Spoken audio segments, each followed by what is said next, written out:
I don't know. It's just sitting. Oh, that don't turn on. Can you turn that on? Oh, yeah. That's a we're bit live, silly. we're live. Oh, bye, Laura.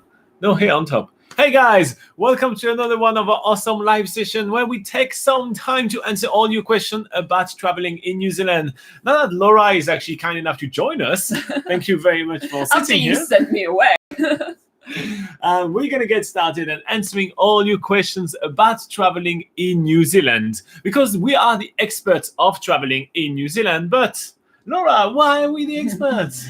Well, we are the team behind NZPocketGuide.com, which is New Zealand's largest online travel guide. It's basically your Bible to pretty much anything to do with traveling in New Zealand, whether you're just doing like a 2-week camper van road trip or you're staying here for an entire year on a working holiday. We cover all aspects of all types of travel in New Zealand. So make sure you check out NZPocketGuide.com if you do have any questions about traveling in NZ.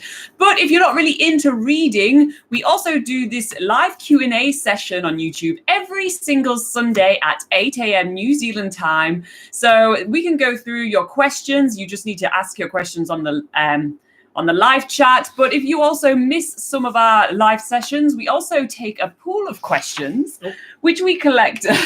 Just because I saw you were busy, I didn't want to. Good. Yeah. So so if you have any questions throughout the week, we do take a pool of questions to also answer during this live Q&A session. So just ask your question in the comments section of any of our YouTube videos, and we'll answer those as well. But just so you know, the times around the rest of the world, that's 8 a.m. New Zealand time on a Sunday morning. But in the UK, France, and the general Europe area, that is 8 or 9 p.m. on a Saturday evening. In the US, that's on a Saturday afternoon at 2 p.m. EST or 11 a.m. PST. In India, that is on Sunday morning at 12:30 a.m., bright and early. And in Australia, that is on a Sunday morning at 6 a.m. So they are the times that we do this live Q&A session for you guys. But like I say, the live chat is there for you guys to ask any of your questions about traveling in New Zealand. Here you go. You guys know everything.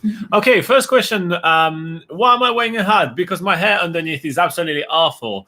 Nobody asked that. Second thing on the agenda, very important. Happy New Year, everybody. It's 2020. It's our first live show of 2020. We have 52 more to come like this one because, it's one per week. So that's pretty cool. So we're really excited to have you guys join us for another year of answering all your questions about traveling in New Zealand. And obviously, if you do have your own questions, put them in the live chat right now. We're here for you. And it starts with Vishal Penchal that says, are sandflies a major issue in New Zealand? Any tips? Yeah. All right, so sandflies in New Zealand is actually something that a lot of people dread. They are really scared about dealing with sandflies, and they usually come mostly in summer. Summer in New Zealand, Laura, is? It is between December and February. So that's December, January, and February. Now, the sandflies are usually only prominent near bodies of water, near where the water is. Yeah. They are a bit annoying.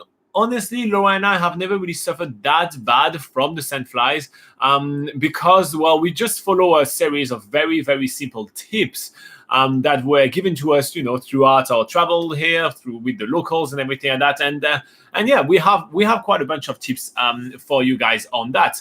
So the first thing that you need to keep in mind with sandflies is that they hate the winds and the rain. The good thing is that in New Zealand, it does rain regularly, and there is usually quite a good amount of wind. So if you actually have a day with a lot of wind and a bit of rain or something like that, maybe that's the best day for you to plan that trip where you want to go nearby this river or nearby this lake and check out those amazing places. So if you can move things around your itinerary, you see a bit of wind, a bit of rain, you're going to be completely free from sandfly. Again, something that we usually keep in mind, but even when we go on a placid day near a lake, usually it's not that bad. It really affects different people. And that's very often depending on what activity you're doing. Yeah, so one of the key ways to make sure that you don't get sandfly bites is to just keep on moving. Yep. It's more when you sit down somewhere, if you're Yeah, like one of the major times we've been maybe harassed by sandflies is literally when we've been in a hot pool next to a river where we were actually stood still for, we were sat still for a long time. And that's usually not a good combination when there are sandflies around. But if you're out hiking or exploring, and usually that's the sort of travel people do in New Zealand. They go on walks, they might do a bit of mountain biking or, cycling, or be on tours where you're always moving around. And because of that, the sandflies don't even get time to come and land on you and start sucking your blood. So, so keeping on moving is always an easy way to make sure that the sandflies don't get you. Now, there is a local's tale that says that if you eat enough Marmite, which is an absolutely disgusting paste that Kiwi eat for breakfast, they put that on toast. It looks like tar. It's awful. It's brown and everything. And they say if you eat that, well, sandflies tend to come less onto you. I think it's a myth, but I will give that as a tip because we've heard that more than once. So if you eat Marmite for breakfast, and we tried it, I mean, aside from the fact that the thing is absolutely disgusting, I don't think I could see a major difference because usually we're not really harassed by sandflies. But it's something that a lot of people actually told us. So here you go. Eat Marmite for breakfast. And also another thing about Marmite is that apparently the thing in Marmite that stops sandflies from, sort of repels sandflies, is the high dosage of vitamin B. So then take some tablets. Don't eat the Marmite. So alternatively, if you're not into Marmite, you can eat a lot of other sort of vitamin B rich foods, or you can take vitamin B tablets, like dietary supplement tablets. So that's an alternative way to go about it if you don't like Marmite, which Marmite is an acquired taste. So vitamin B tablets is a good alternative. And it's not even a proven science that works, but it's something that a lot of people believe is the case. So, I mean, if you're desperate, why not give it a shot? Also, Marmite is really disgusting. It's not an acquired taste. It's a taste not worth acquiring. That's another way to put it, I guess. All right. So next thing that you can do to avoid being bitten by sandfly is very obvious, is using insect repellent. There are a ton of different insect repellents, and there are a few things worth keeping in mind when choosing your insect repellent. First up, you would like to, you should avoid any insect repellent that have DEET in it. It's a chemical which is really harmful for both children and people as well. It's really bad for you. So there's a ton of really good natural insect repellents that you should be looking into. We have plenty of lists on NZ Pocket Guide. Actually, it's linked exactly from this article. So on NZ Pocket Guide, we have an article about different ways to avoid sandflies, and you can actually click from there to our recommended insect repellents. So definitely worth checking out. You also want to make sure that the insect repellent you're using for your kids is actually a kid-friendly insect repellent, because kids are much more sensitive to some chemicals, and so that can make them pretty sick pretty quickly. But insect repellent works very well. We do always travel with insect repellent because, as you guys know, we also travel a lot in the South Pacific, Fiji, Tonga, Niue, Cook Island, all those places. And so they tend to have quite a lot of mosquitoes there. So insect repellent is definitely like a major kind of option to avoid sandfly, and it works perfectly. Yeah, so another thing you can do to avoid, which is an easy way to avoid sandflies, is to make sure that you're covering your skin, i.e. wearing long-sleeved shirts or, full pants rather than just shorts, making sure that your feet are covered, for instance. They're not going to bite through your shoes, but typically when you've got your feet out in your jandals or flip-flops, that's when the sandflies come out, and they can, obviously your skin's exposed, and that's when they're more likely to bite you. So if you're sat in somewhere on an evening, if you're eating outside, and that's usually when you're sort of sat still and not doing anything, when you go out for those sort of evenings, just make sure that your skin is covered. You can just wear light clothing. Obviously, because sandflies are more active during the summer season, you obviously sometimes want to wear something, you want to be in your shorts and t-shirt, but, just packing a few light sort of long sleeve clothing is a good way to go as well. Yeah. And finally, the last thing that you can be doing to avoid sandfly, and the best thing you can be doing to avoid sandfly, yes, we kept the best for last, and it's super simple, is to plan your trip to New Zealand during the off season. If you come to New Zealand during the off season, first, you're going to basically travel much cheaper around New Zealand. There's going to be less people around. You're going to get the whole place to yourself, and the sandflies are going to be too cold. So if sandflies are really something that worry you and you feel like you really want to do the beautiful Abel Tasman National Park sandfly free, well, if you travel any other month than December, January, February, I mean, try to avoid November and March maybe, but like any other months from those ones, you're going to be able to absolutely have an awesome time in New Zealand, and you will have no worries whatsoever about the sandfly. It's very rare to actually see sandflies, and if you see them, or if you feel them, they're going to be just very, very few in numbers compared to what you usually going to see. Now, before we finish with this video, I just want to point out that sandflies is made much more of a big deal than it actually is, right? Again, Laura and I are traveling extensively around New Zealand constantly, all the time, and very rarely we have had issues with sandfly, and it's really just nothing else than just one mosquito bite here and there, and it's okay. Some people, and I'm not minimizing the fact that some people are very sensitive to that, and sometimes someone just is a European buffet to the sandfly and has like literally the perfect skin, and they all are drawn to them. But it's really not everybody, and it's definitely not the majority. Usually, I mean, the issue with sandfly is that they're basically the issue of the large minority, where a few amount of people that get always bitten by sandflies are going to make a really big deal out of it for, scaring a little bit everybody. Honestly, not a big deal, and it's not something that we receive like super often. And we have a lot of people that tell us they're really worried about it, but we have very little amount of people that says, well, I came to New Zealand and I was literally eaten alive by sandfly. That's really not something that we get too often. Yeah. So don't stress too much about it. Pick one or two of the tips that we gave you in this video and go with that. Yeah. All right. If you guys did find this video useful, make sure to like and subscribe. If you are watching live, you can put your question in the live chat right now. We're going to get to it right away. Or if you are watching a replay of this video, make sure to put your questions in the comments below, because we pick your questions, we print them up, and we answer them for you guys as we go throughout our live sessions. So here you go. Like, subscribe, put the comments, and everybody's happy, and happy 2020. Yeah. All right, let's go back to the live chat. Cool. So Mehdi says, what essential to verify when buying a motorhome, roof, self-contained, etc. Thank you. Mehdi, we have a full video about that, actually, where we go everything about buying a car in New Zealand. It's a video that was recorded in the studio. It's really complete.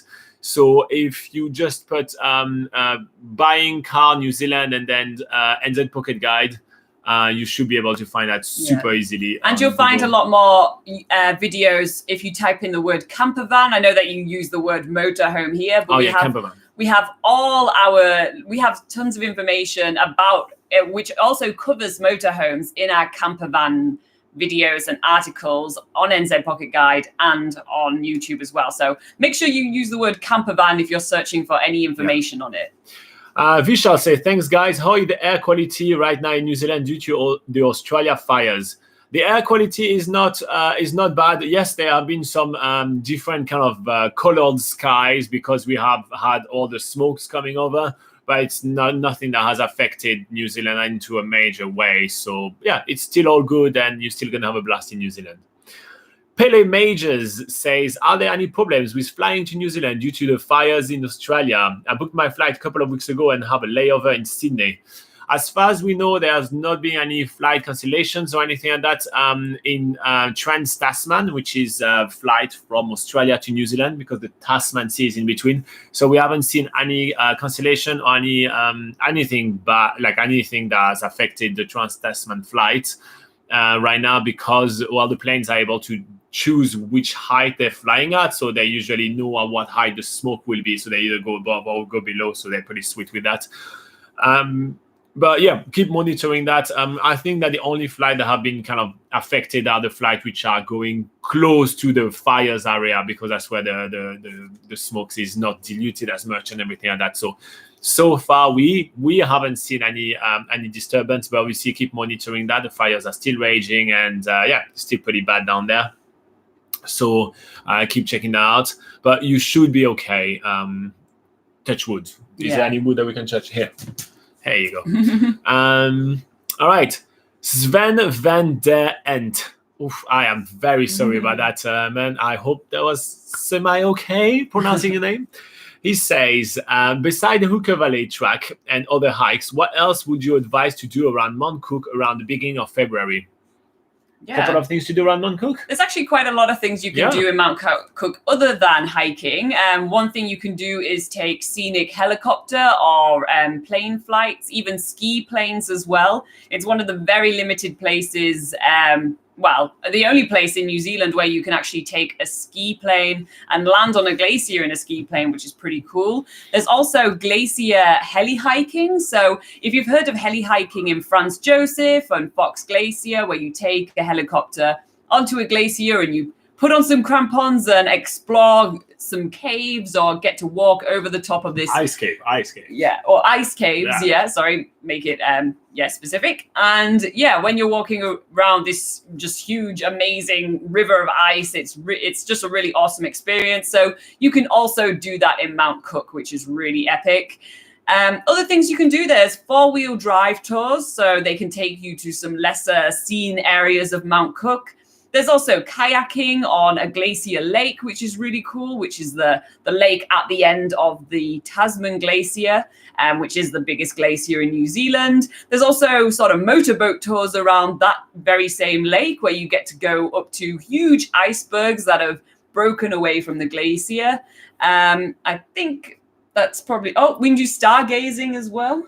Okay. Yeah. Yeah, stargazing. Is there this Mental Health Centre as well? Yeah, there is. Yeah, still. Yeah, there's still quite a lot of things. Yeah, there's a lot to do in Milford. In Mount Cook. Yeah. So stargazing tours as well, because Mount Cook is part of an international dark sky reserve, meaning that it is one of the best places in the world to do stargazing. So they have a stargazing tour there where they take you to a place with very little light pollution, and they have really high-tech telescopes and sort of show you some really cool things in the sky. And like Robin said, the Sir Edmund Hillary Centre, which is he was the first guy to climb, one of the first guys to climb Mount Everest, and he was a Kiwi, so obviously he's kind of a national icon in New Zealand. And they have this centre sort of dedicated to his achievements, as well as telling a little bit about the history of Mount Cook as well. Anything else you can think of? Well, that's with your ton. Yeah, so that's all the other things you can do in Mount Cook. Sven, how long are you going to spend in Mount Cook now? 6 months? Anyway, I hope that was helpful to you, Sven. Let's know if you have any follow-up questions. All right, Grant Seton says, howdy from Hawke's Bay. It's been a while, sorry. You're very welcome. Happy New Year, Grant. Don't be sorry. It's all good. Everybody has a life. Nobody has time to actually sit every Sunday for an hour with us. Oyol Paz Hermosilla says, off-season sounds great. We just booked our honeymoon in the end of July and August. Just listening to you to learn. Awesome. Cool. Nice. If you do have any questions about your honeymoon, Oyol, just put them in the comment. We're happy to help. Sajis. Oof. I am on fire with mispronouncing names today. He says, hi, friends. I'm planning to go to Nelson as a student. Please share some pros and cons of Nelson City. The first pro of Nelson City is the fact that Nelson City has the highest amount of sun hours in New Zealand per year. So it has a ton of sun, and you're going to be able to work on your tan and enjoy just sunbathing and just, mostly sunny weather. That's the first pro. The second pro, it's a pretty little town, so you're going to be able to find your way quite easily. It's quite easy to commute around. Usually you just walk around because it's pretty small. Yeah. That can be a con for some people, but we love really small towns, so I think that's one of the best. Another pro is that there is a beautiful Abel Tasman National Park nearby, which is really stunning and a great playground if you're into outdoor adventures. There is also something called the Nelson Lake National Park, which has amazing lakes and mountain sceneries with New Zealand bush, like New Zealand native bush all over the place. You're going to really love that. And that's a great area to basically explore a couple of different, very, very different landscape that New Zealand has to offer. There is also a couple of very small ski fields nearby Nelson. So if you are there for a whole year and are able to experience the New Zealand winter, you may be able to try skiing as well. If you haven't tried that before, it's really a lot of fun. And it's another reason why Nelson is such a great place, because you have so many different kind of areas. There is also plenty of jobs available. In summer, there's a lot of tourism jobs. And the time of the year, there's plenty of orchards and agricultural jobs, because Nelson is a great region to grow wine, and that brings Nelson to another great pros for Nelson is that there is awesome food over there.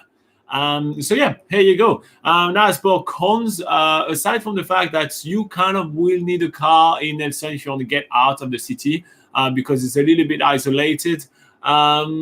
That's pretty much it. Yeah, it's hard to think of cons. I don't really have any cons. It is the center. It's the geographical center of New Zealand as well. So if you're on the pro, I mean that is definitely a pro. There's a dot on the floor at some point, and and you're like, oh, I'm at the geographical center of New Zealand. If you want to know more about Nelson, actually, you can type Nelson and then nzpocketguide.com. You type Nelson, nzpocketguide.com on YouTube, and you'll be able to find all our videos about Nelson. We have a ton of them. We talk about jobs in Nelson. We talk about students in Nelson. We talk about all the activities that there is in Nelson. There's really a lot of videos. I think we have about 20 videos about Nelson. We also have obviously visited Nelson when we did New Zealand's biggest gap year, which was us doing 365 days of 365 activities. But we actually go around filming like everything that we do on that whole year. And we actually have some videos on what Nelson is like. We spend like one day in the city, and we do various different activities as well in Nelson. So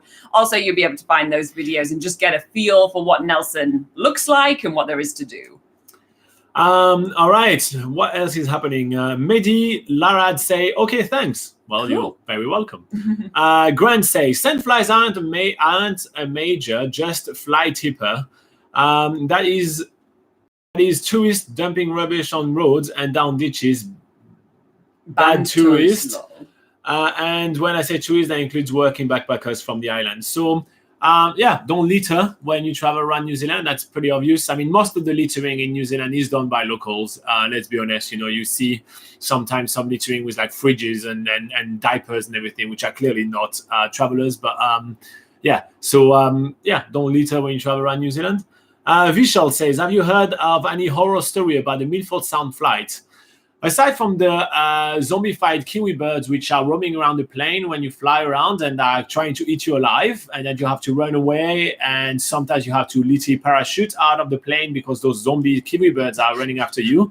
And also the daughter of Count Milford, which is actually a close relative to Count Dracula, which is actually a vampire, which is her ghost is actually haunting the plane itself. Aside from those two horror stories, no, it's a pretty nice flight. Oh my God. Aside from that, what else? Grant says don't smoke weed when traveling around New Zealand. Marijuana is still illegal in New Zealand. Even if you do have prescription, marijuana is illegal in New Zealand. Grant says Happy New Year to everybody. So Happy New Year. Happy New Year. All right, Pele Major says thanks for the last answer. Another one. Here's another one. Where and when is the best time for seeking the Southern Lights? We actually have a full video about the Southern Lights where we actually go for like 15 minutes into detail with all the KPIs, which is the kind of magnetic index that kind of creates the Southern Lights and everything. And we explain you everything about that to get optimum kind of time to see the Southern Lights. But it boils down to this. You got to have a lot of luck to be able to see them. You got to be in the the right area for an extended period of time to maybe be able to see them once. And basically a lot of luck for that. Yeah, it's usually like you get a slightly better chance if you're in New Zealand in winter, if you have a clear night with no clouds in the sky while the southern lights are actually happening. You need to be as far south down New Zealand as possible. Just so you know, Robin and I have never actually seen the southern lights ourselves since being in New Zealand, and we have been here for quite a while now. We tried. Yeah, so and also it's also good to be kind of get at high ground as well. There's lots of ways to sort of like maximize your chances, but even then it's usually quite slim. So if you're coming to New Zealand solely to find the southern lights and see them, there's usually, you're setting yourself up for disappointment. But if it's something you want to see along your trip, watch the video that we have about the southern light. Just type on YouTube, just type Southern Lights and then NZ Pocket Guide, and you'll be able to find our video very easily. And if you do find that video, check it out. There is all the information that we know about that. But just the southern light will be the cherry on top of the sundae, right? Not the main purpose of your trip, please. Otherwise, you just leave crying, and that's not nice. Yeah. What is happening next? Pele says a lot of sunset, sunrise all year round because seldom. Yeah. But the southern lights, sorry, I do not know the optimum time. Well, here you go. We just gave you the link to the videos, and if you want to check it out, Grant, as well, that may teach you a few things. Yeah, may interest you. Maybe. Sajid say thanks a lot, buddies. Yeah, you're welcome, buddies. Hiroshi, hey man, how are you doing? He says hello, guys. Hey. Are you in New Zealand already? Right? I think he's already there. Yeah. Cool. How are you been? Are you enjoying your nice little Sunday wake up with us? That's cool. Sajid say, as a student, is it difficult to buy a vehicle in New Zealand and travel all around? No, it's not super difficult. Easy. Buying a vehicle in New Zealand is incredibly easy. And we have a lot of checklists and everything you need to know. We have that both in videos, but we also have that in writing on nzpocketguide.com. And I usually advise people when they're about to buy a car to actually go on the website. So you go on nzpocketguide.com, and then you click on travel tips, then you click on transportation, and here you have a category called buying car or camper van, right? And seriously, read those things. The reason why I advise to read those things rather than watching the videos is because with the videos, the subject keep on going. We know what we're talking about, so sometimes we talk fast and we move on. But with the website, you are able to read them and to actually take notes and even kind of report to that. When you go check a car, you literally can check our checklist and check, that everything's okay. Yeah. So go on nzpocketguide.com. There is a link right in the description of this video. And then you go on travel tips, transportation, and then buying car or camper van, and check out all our tips for that. We put a lot of work on those. But super easy as long as you follow the tips. There is a lot of old cars in New Zealand also. Yeah. Patty Eggensteiner, another name that I just butchered. So Patty, she says, I'll be traveling for 5 weeks in New Zealand. I can't open a bank account. I do have an international friendly credit card. What advice on bringing money and using credit cards? New Zealand accepts credit card almost everywhere, but you're usually going to be charged a little extra fee, which is 2 to 5% extra on your bill because you use a foreign credit card. This is just the way it is in New Zealand. So one of the very easy way to deal with that is to mostly pay cash. So what you can do is that for your biggest ticket item, like your hotel and your car rental and all of that, pay with the credit card and kind of suck up the fee. There's not really a way around that. But for the rest, what I usually advise is to get some cash. So either you get cash from back home or you just withdraw from the local ATM. You can find ATM everywhere, and they all accept all the major credit cards like Visa, MasterCard, American Express, Diners Club, and all the other credit cards. Why is there so many brands of credit cards? I just want a credit card called credit cards. Anyway, so so they all accept all the type of credit cards. So you withdraw kind of bundle of cash, like let's say $2,000, and then as you go, you pay for everything, by cash. So like that, you avoid the fee, and then you keep on going that way, and you withdraw when you need it again. That's personally the way that we suggest to people that come to New Zealand, even friend and family when they come to New Zealand, we tell them, listen, that's just an easier way to deal with that. That's also how we deal with that when traveling around the South Pacific Islands, for example. So yeah, that's how we will do it. Because if you actually pay with your credit card everything, then that will increase the cost of your trip quite high with all the fees that they give you. So keep that in mind. Yeah, and I don't know if you mentioned it, but also make sure you come to New Zealand with plenty of cash to get you started. Did you already say that? Oh, I said you can get it when you get started, or you can use it in the airport. But but just in case you have any problems with, like withdrawing money in New Zealand, because I know that some banks, some overseas banks will put like a security lock on credit cards on activity that looks suspicious. So you obviously want to have enough money in case that happens to you, but also make sure you let your bank know that you are going to be traveling overseas so they don't put any security locks on. It's just good to have a bit of cash backup in case anything crazy should happen. Yeah. All right. Next up is Hiroshi says, I'm fine, thanks, and you? We're doing pretty well. We're enjoying 2020 so far. It's pretty it's a pretty awesome year so far. Great vision, 2020. Oh, lots of 2020 jokes coming your way. Oof, that was terrible. You say I will arrive by March. Oh, sorry, I thought you were already coming to New Zealand. Cool, nice. I like the people that are actually planning their trip far in advance. That's awesome. Oyol Paz Hermosilla. Oh man, like all those names. I'm just really sorry, guys. Says we are going to have a camper van for 22 days in New Zealand, 20 complete real days. Yeah, it's always like that. It's always the pickup days and the take-up days. It's always a little bit of a. How much time would you recommend for the both islands? 7-day North Island, the rest in the South Island? That sounds pretty good, actually. We have a lot of itineraries, actually, even on this channel, where we go through like where we will go for 20 days in New Zealand. So if you want to check out our 3 weeks itineraries in New Zealand, just go on this YouTube channel and you can find it in the playlist. There is like one called New Zealand itineraries, and you can check out all the different videos. Or you can go on NZ Pocket Guide. So what Laura has done on NZ Pocket Guide for you guys is that what she did, she actually went through every kind of type of itinerary that you may want. So for yours, it would be 3 weeks. And she literally went every single day from the pickup to the drop-off, how she would spend the whole time around, which accommodation she would stay, why she will go to each of those places, and all of those different activities. So she's done that for every kind of type of travel that you may think of. So it's really insightful. So to find that, you go on nzpocketguide.com and you click on travel tips and then trip IDs. And then out of all those trip IDs, just find the one which is 3 weeks. And you will find that there is a ton of information. I mean, she spent weeks preparing all those tips for you guys and making sure that there is all the information that we can think of as travel expert.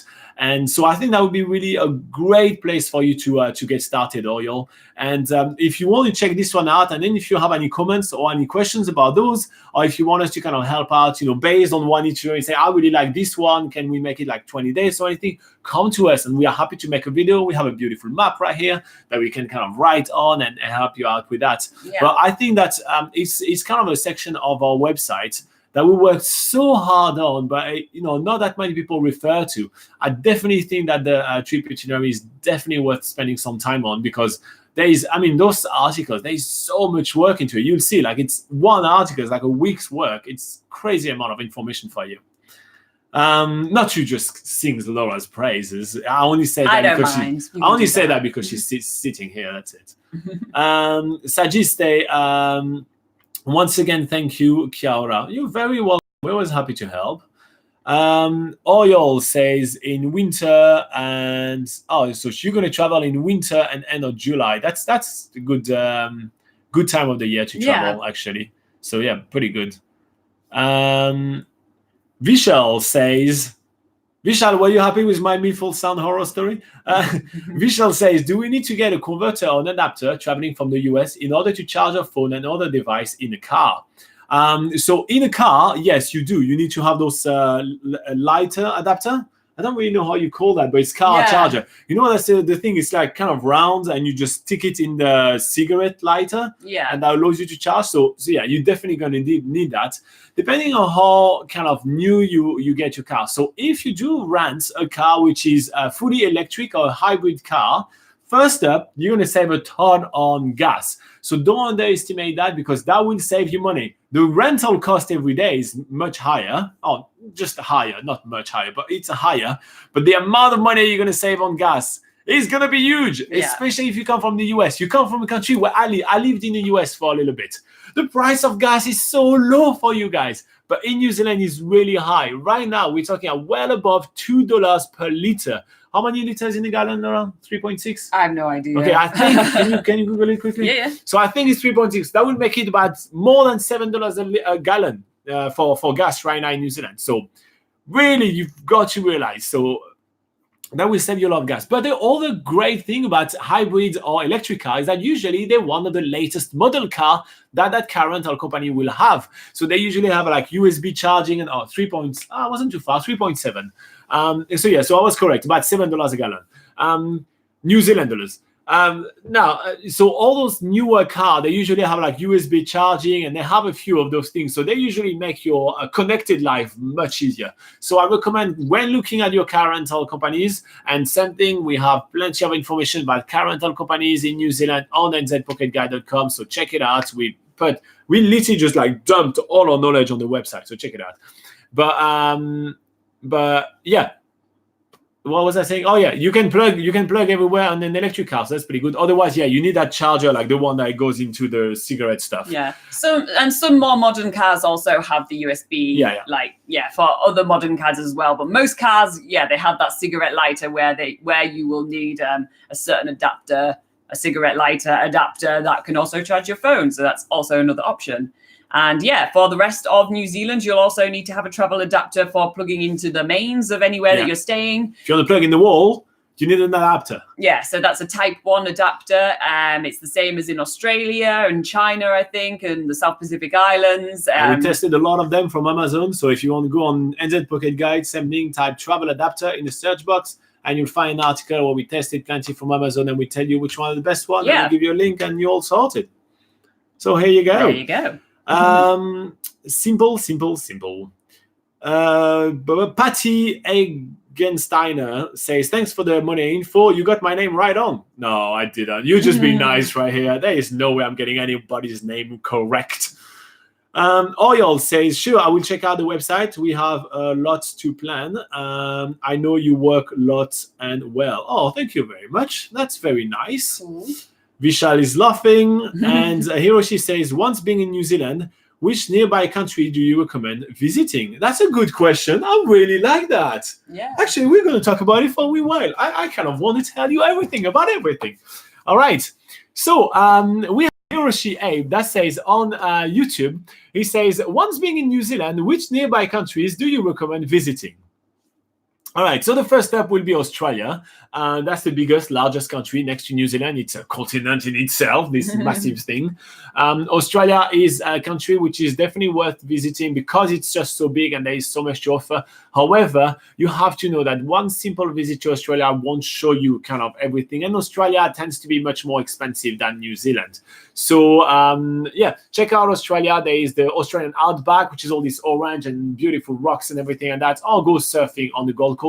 But if I have to pick one thing to go to Australia for, it would be more for the outback. Because if it's all for the surfing and big city life and everything like that, you will have better city life in other places. Like, in Asia, you have some fantastic cities. In North America, you have some really, ginormous cities. And in Europe, you have some really amazing historical cities.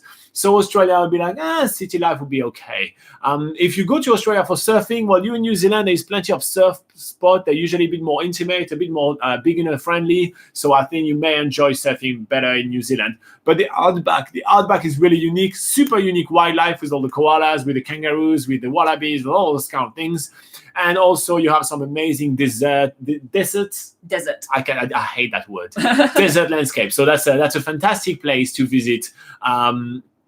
When being in New Zealand, and an advantage is that the flights are pretty cheap. So you book yourself a cheap flight, for example, from Auckland to Sydney or from Queenstown to Sydney, and then you hop on the bus tour and you check out the outback for about 10 days, and you'll have an absolute blast. It's pretty awesome.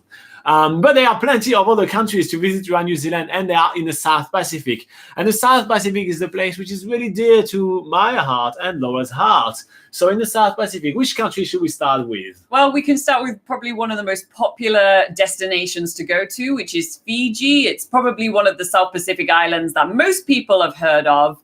And it's made up of around 333 islands. So there really is a lot to explore there, but obviously you're not going to be spending your time seeing all 333 islands. But it's basically... That's a lot of swimming. Yeah, it basically has 2 large islands there, and then the rest of it is all quite small islands. The main island is called Viti Levu, and there you can do some quite surprising activities. You can do a lot of sort of adventure activities that you might have enjoyed in New Zealand, but they do stuff like whitewater rafting, zip lining. They do 4-wheel drive tours to caves and things like that. So that's the vibe is very different than New Zealand. So I think that doing one tour in New Zealand, one tour in Fiji, even with the similar activities, will be very different. Yeah, will absolutely be worth it. Yeah. But then another side of Fiji are some of the sort of smaller island groups. For instance, there's an island group called the Mamanuthas, the Yasawas. There's also the Lomaiviti. There's other islands like Taveuni. The list goes on. But these smaller islands are sort of those like sort of postcard picture islands where it's just tiny little islands like surrounded by coral reefs, swaying coconut palm trees, white sand beaches, all that sort of stuff. It's just basically like paradise. So they have all that stuff as well. Yeah, and one of the most popular things to do in Fiji is to actually cruise or even island hop around the Yasawas Island, right? Yeah, so there's loads of different options for island hopping. They have ferry passes where you can take a ferry and do some island hopping throughout a few days. They also do some cruises. So if you're in, if you want to go on sort of like a small cruise ship, they do multi-day trips around the Mamanuthas and the Yasawas, which is really cool. Also there's sailing trips. There's really like a huge amount of sort of tourism activities to do in Fiji. There's even like scenic helicopter flights you can take as well. Scuba diving obviously is a major thing to do there. Surfing like over reef breaks and things like that is also an option. Like honestly, the list is really endless. But luckily we do have a website that you can look at to actually plan your trip. So all you guys are here because you're interested in New Zealand and you've heard us talk about NZ Pocket Guide. Well, we also have a website which is fijipocketguide.com. So if you basically want all the information for planning like you've got for New Zealand, well, we have that for Fiji too. Okay, so just type fijipocketguide.com, easy as. Yeah. Now there is a ton of countries in the South Pacific, right? And there's really a ton to choose from. So another one which is really awesome to visit is Tonga.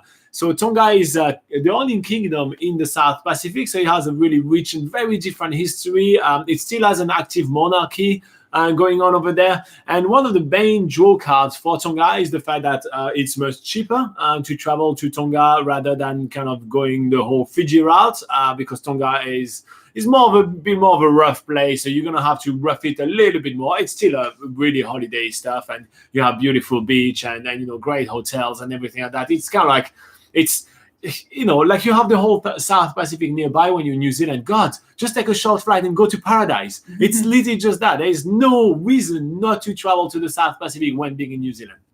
So, but another really good draw card for Tonga is the fact that you can do whale swimming, meaning that when you've seen those beautiful whales in New Zealand, you actually can jump in the water and swim with those whales when in Tonga. It's probably one of the biggest life-changing experience I've ever had in my life. I was completely overwhelmed with emotion when I jumped in the water and saw those massive plastic giants in the water. It's fantastic. So what happened is that the whales are actually mating in the cold water of the Arctic, and then they swim back up and then go to the nice warm waters of Tonga to raise their calves, so their baby whales. Yeah. So you see mothers and kids, and it's absolutely phenomenal. It's really fantastic. But there is much more. There is a ton of beautiful historical landscape. There is rugged coastline. There is blowholes. There is sandy beaches. There is coral snorkeling. There is really a ton to do there. It's a very different kind of lifestyle. It's really slower. It's much more relaxed, and it's definitely awesome. So Tonga, definitely worth checking out. And if you want to learn more, well, guess what? Like if writing a website about New Zealand, nzpocketguide.com, writing a website about Fiji was not enough, fijipocketguide.com. We also have tongapocketguide.com. So you can check out tongapocketguide.com, which is kind of the Bible of traveling in Tonga. So yeah, definitely worth checking out. Now, the next country on our list that we're going to be talking about right now, it's probably country that you've never heard of. Yeah. It's country which is, how many people living there? There's a population of 1,600. That is a lot of people for a country. Yeah. All right. So next on the list is the island of Niue, which is. How do you spell that? What is Niue? So to spell that, that's Niue. It is probably a very easy. Well, it is a very easy South Pacific island to visit from New Zealand because they actually share the same currency as New Zealand. So you don't have to get any different currency out, which is always really handy. And there's only 2 flights a week going from Auckland Airport to Niue. So you have to stay there 5, 7, or even 2 weeks there, so it's just everything's made really easy there. But what's really cool about this island is that it is the largest raised coral atoll in the world. So that means that instead of all the sort of beautiful white sand, soft sandy beaches that you see in the other South Pacific islands, Niue is completely different. It is just a huge rocky island, but this doesn't really mean that there's anything bad about it. It means that it has some really epic landscapes to explore. It has like huge sort of like coral cliffs. It has archways. It has chasms. It has caves to explore. There's loads of different sea tracks, and basically all those sort of attractions you can go around and do for free. And not to mention that it has some amazing snorkeling and scuba diving there because because it has some of the clearest waters in the world as well, because there's no real surface runoff coming off the island because the whole island is limestone. So everything just soaks into it. So that means that the visibility there is unbelievable. So when you put your head in the water, it's like crazy clear. It's quite phenomenal. So all the snorkeling stuff there as well is really cool to go and check out lots of tropical fish. And also it's really good for sort of learning about some of the other types of wildlife, like unga is coconut crabs, which basically crawl into the forests of Niue and climb trees and eat coconuts. And you can go and some different tours to do with that, which is really awesome. There's a lot of cultural activities and stuff to do as well.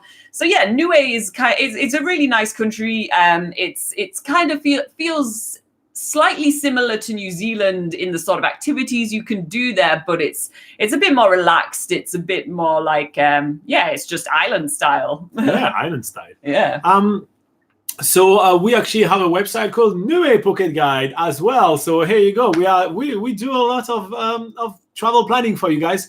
So Niue is NIUE and then pocketguide.com, and you'll be able to check that out. Full disclosure, it's not out as the time of this video, but it's coming out really soon. So, give it a couple of weeks and then you should be okay. Few days, I would say. Yeah, a few days. Let's go. But I like to give, lengthy, but give it a few weeks and you should be good.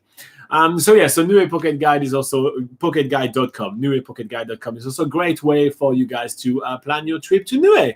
Now, there are also a huge amount of South Pacific islands that you can check out, like Cook Island. There is a pocket guide coming for that really soon as well. There is Vanuatu, which is really kind of a cool mix between super tribal kind of a vibe and French culture. So it's just a really awesome mix. There is New Caledonia, which is really awesome as well. Papua New Guinea, if you're into a real adventure. And much, much more. But we will actually tell you much more about the South Pacific in this channel in the year and years to come, where we're going to start covering much more of the greater kind of area that we're covering, just because we really fell in love with those areas there, and we're actually creating guides for all those places in order to help you guys plan your trip. So in short, can you visit some of the other countries when in New Zealand, Hero? Definitely yes. And yeah, check out some of the website that we mentioned. Check out some destination that we mentioned. And I think that with the selection that we gave you something like kind of like, you get a Fiji with like a, a bit more like high end and kind of like, paradise kind of Island stuff. hopping and Yeah, stuff you like get that. Tonga Yeah. if you want to rough it and have like a mix of like super wildlife and Adventure. more budget. Yeah. And you get Niue, which really doesn't. It's like nowhere else. Yeah, there's looks nowhere Niue. like Niue. Yeah, there's nowhere like that. So here you go. If you find this video useful, guys, make sure to hit like and subscribe and everything like that. That's really a great way to say thank you for all our hard work. All right, let's go back to the live chat. Powell says Fiji. Yeah, Fiji is a great place to visit. And he says, hi, guys. Hi, Powell. How are you doing? Oyol says, we are going to Aitutaki Cook Islands. Yeah, that's cool. For 7 days after our road trip around New Zealand. I guess we will be wishing for the good weather after all the road trip in winter. Yeah, don't worry. So if you do winter in New Zealand, it's actually like the dry season for them. So it's their winter as well. But their winter is really, really warm and there is less rain. So you usually that's more usually lucky, like the perfect time to go. Yeah. But it's the high season. It's going to be the high season in winter in New Zealand, in the Cook Islands. So I would advise you to book quite early. Yeah. Sadly, if I recall, when you're going is July and August. So I don't think our Cook Island guide will be out just yet. But keep an eye up. We may, maybe soonish around that time, we may have a Cook Island guide for you. Yeah. But that's a bit of a spoiler for next year. I mean, for this year. Princess Richard says also there is free Wi-Fi in New. There is in some places. Yeah. There's limited free Wi-Fi at the Scenic Matavai Resort. Yeah. There's a bit of free Wi-Fi in some other accommodations, but a lot of the time, because you can't do roaming with your phone in Niue, you usually have to go to the Telecom Niue shop there and buy yourself a little MiFi or Wi-Fi box. Yeah, I went. It's not really, It's not worth traveling to Niue for the free Wi-Fi in short. Travel to Niue for about 1,000 other reasons, but not for the free Wi-Fi. But if I can tell you one good reason to travel to Niue is the coconut pie from Falalafa Cafe. Absolutely one of the best food I've ever had in my life. Just want to put it out there. Tyler Durdren. That is Durden. That is from Fight Club right here. This is not your real name, my friend. Oh, anyway, is it? Yes, it's the alter ego in Fight Club. Okay. Tyler, is it your real name? If it's your real name, it's pretty cool. But is this the character? Is that Brad Pitt? Oh yeah, that's Brad. Yeah, here you go. I gotcha. Can I apply for my IRD number from my home country? I hold a working holiday visa, but all the instructions about it are super complicated and I don't understand. For the IRD, do I need an NZ bank account? Yes, you do need a New Zealand bank account. You need a valid New Zealand bank account, in fact, and you do need to do that from New Zealand. Sadly, you cannot do that from overseas.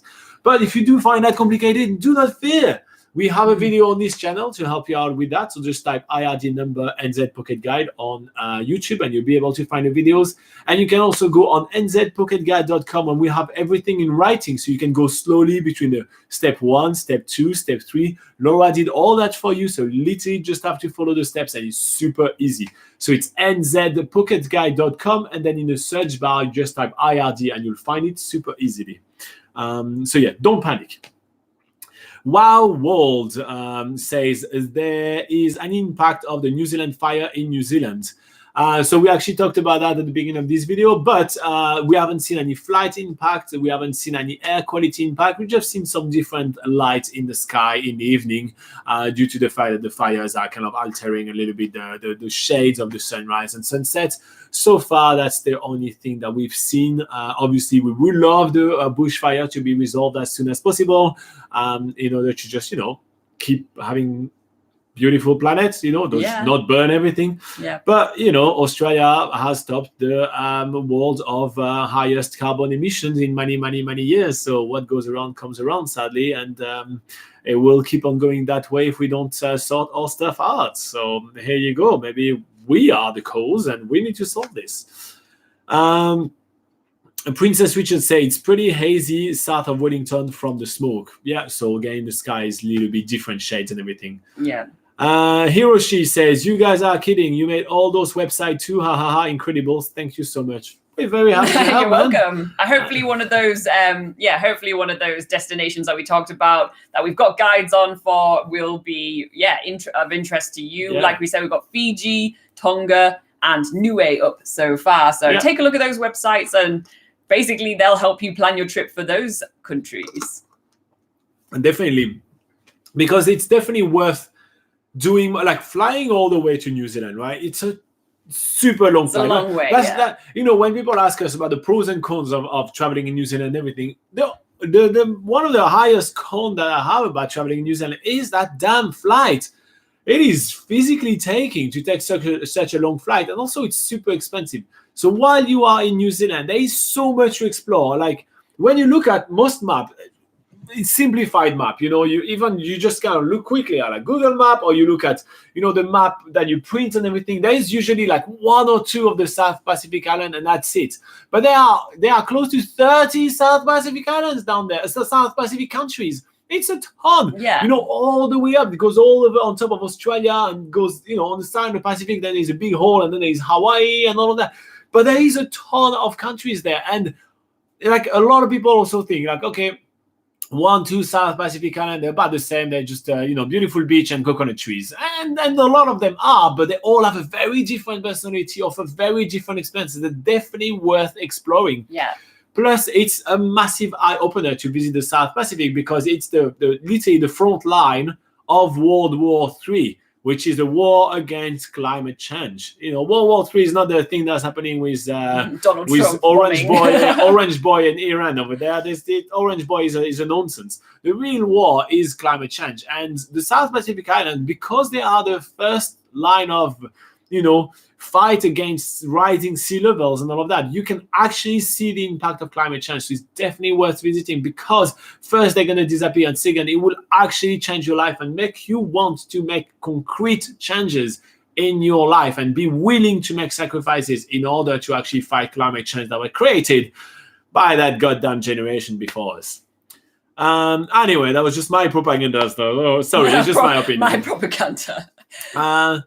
All right, Francisco Casegas says, hello, guys. I will be flying to New Zealand in Queenstown on February the 9th. I will be staying for 15 days. I confess that I'm a food guy. So what do you recommend trying food-wise? Oh, man, have you watched our channel before? We talk about food so much. Just type food, and then NZ Pocket Guy knows a ton. But food-wise, when you arrive in Queenstown, you're going to want to try Ferg Burger, which has some giant, amazing burgers, but be prepared to do some queuing. You also want to go check out Eric's Fish and Chips with some deep-fried kiwi fruit. Yes, you heard me right. Deep-fried kiwi fruit. Did you just say that? It's awesome. I love that. If you go to the supermarket, you want to try Whittaker's chocolate. It's really awesome. If you get yourself some ice cream, you want to try Hockey Pokey ice cream. It's kind of like vanilla ice cream with some chunk of honeycomb in it, which is pretty awesome. You want to try the Manuka honey, which is really delicious. It's a flower which is only found in New Zealand. And has loads of health benefits too. Exactly. You can keep you healthy forever. You can try kiwi burger as well. That's a kiwi with, that's a burger, so we're not a kiwi. It's a burger, normal burger, but they put an egg and beetroot in it. They just basically ruin a good burger. Yeah, I don't like it, but it's New Zealand. You want to try Marmite? It's a disgusting tar-like paste, but it's definitely New Zealand style. And as we established earlier on in this video, it also keeps the sandflies away. Exactly. You want to try some wine? Marlborough wine is really delicious. Hawke's Bay wine is really delicious as well. They're really famous wine regions in New Zealand. What else they want to try in New Zealand? You want to try LNP, which is a soda, which is lemon, and it's kind of lemonade, but super more lemony. Anything else that they want to try? There's also a whole bunch of craft beers in New Zealand if you like beers. And if you're in Queenstown, there is a bar called Atlas, I do believe, and it's on the waterfront, and that sort of specializes in all the local craft beers. So if you want to try a few things there, there's the place to go in Queenstown. There's some candies as well. There's Jaffas, so it's kind of like a hard-shelled... No, it's not. Hard-shelled. Yeah, I thought I said hard. Sorry. I misheard you. Continue. Hard shell orange candy, which is it's gonna break your teeth, but it's delicious, and it tastes like chemically orange and some chocolate in it. Well, there is a lot, but honestly, like, type food in our YouTube channel, and just you will talk about like the best cheap eats and the unique food and all that. But another one, we didn't even talk about hangi.